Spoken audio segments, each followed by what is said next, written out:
Ja,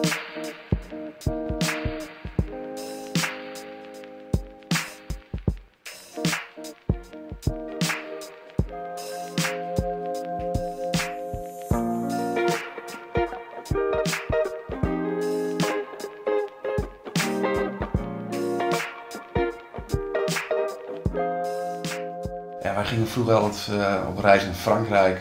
Als jongetje kon ik daar lekker snoepen van de wijngaardslakken, de mosselen, de verse visjes van de barbecue. En het vuur wat aangestoken en dat is eigenlijk ook nooit meer overgegaan.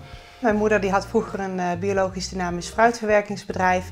En wij gingen iedere zaterdag naar Amsterdam. Daar stonden we op de boerenmarkt. En als kind hielpen wij gewoon mee met verkoop.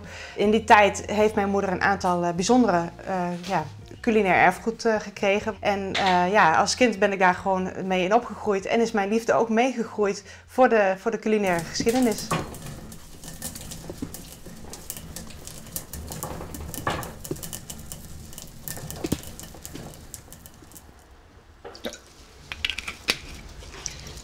Dit is dus een kanonskogel die gebruikt wordt om de mosterd te malen. De Spanjaarden, toen ze hier gelegerd waren in Nederland om de Nederlandse steden te veroveren, gebruikten ze hun kanonskogels om hun eigen mosterd te maken. Hier zie je dus een stuk van de culinaire geschiedenis van keukengerei, wat bijvoorbeeld handgemaakt is en eigenlijk geen naam heeft, wat de mensen zelf maar een naam hebben gegeven. En ja, het mooie hiervan is dat bijna alles gewoon een heel bijzonder verhaal heeft.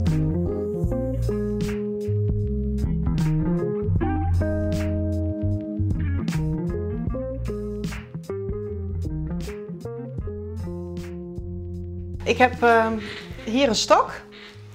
En die is bij ons gebracht door een mevrouw en zij vertelde, november is van oudsher de slachtmaand. En dan kwam ook bij ons het varken op de ladder. En zodra het varken gestoken was, dan werd het bloed opgevangen. En dat moest heel goed doorgeroerd worden, want als je dat niet deed, dan stolde dat bloed.